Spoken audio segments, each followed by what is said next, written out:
Hello everyone, and welcome to Remote Music Studio, an online music education performance class meant to not only help you become a better performer on your instrument, but also to learn about music through performance. My name is Adam Gumbrick, and I have the privilege of being your instructor for this course. In this introductory video, our focus is going to be going over some, not all, of the elements in the syllabus, as well as the discussion forum and how to get a hold of the instructor. But let's get started by taking a look at the syllabus. Now, if you would like to have a copy of the syllabus to look over on your own, if you scroll down to the bottom here, there is a syllabus for you to download. You can have that on your computer, in your email, wherever you'd like. If for some reason you do not have access to the internet to reference this online guide. Now, if we scroll down just a little bit into the syllabus here, we can see there are a couple prerequisites. You do need to know how to read music, notes, and rhythms. This course is not about learning those basic skills. If you still need assistance on those, it is recommended you go back and practice those before attempting this course. You'll also need mastery of your major and minor scales, at least up to 4 sharps and flats, and in multiple octaves when appropriate for your instrument. You're also going to need to be able to sight read a minimum of grade 3 repertoire with an intermediate level of success. We can see we do have a few hardware requirements here. They include headphones for high quality listening, some external computer speakers for when you are performing for the class, a little bit more on that in just a moment, and a microphone, of course, for helping you to perform. You'll also need, of course, a webcam, although for a lot of you that may be standard on your computer at this point. It is also encouraged that you have smart music installed on your computer. However, that is not required. What is required is that you have an accompanist on hand for your performances. We're assuming that most of you do not have an accompanist on call for you 24/7, so having smart music would really be a great help there. If you're using smart music, that's also why you will need those external computer speakers for your performances.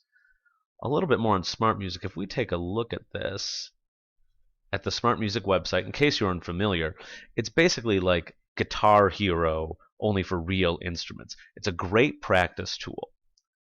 Now, there is a cost associated with smart music, so again, it is not required, though encouraged. If you wanted to get the standard subscription, it would be $40 for a year subscription. Well worth it. But even if you're not getting the subscription, you could get the Smart Music instrumental microphone. It's a great microphone designed specifically for broadcasting or recording your instrument. So if you're looking for a microphone to use for the course, even if you're not getting the Smart Music subscription, you could order the microphone. Back to the syllabus a little bit here. There is no textbook, but you will need to have a copy of whatever piece of music you select as the basis of your study. If you have trouble getting that piece of music through either your local music store or online vendors, please contact me and I'll see what I can do to help you out with that.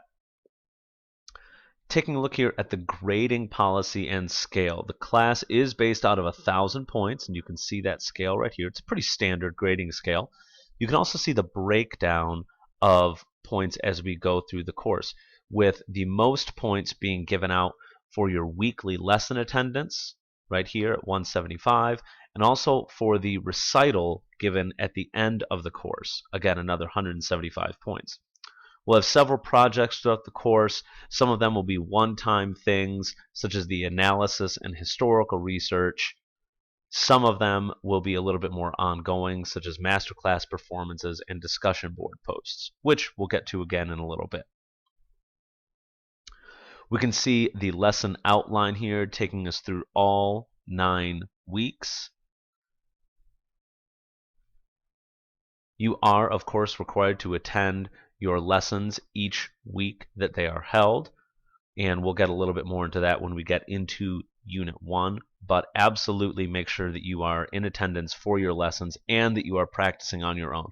It is critical that you are preparing musically for everything that happens.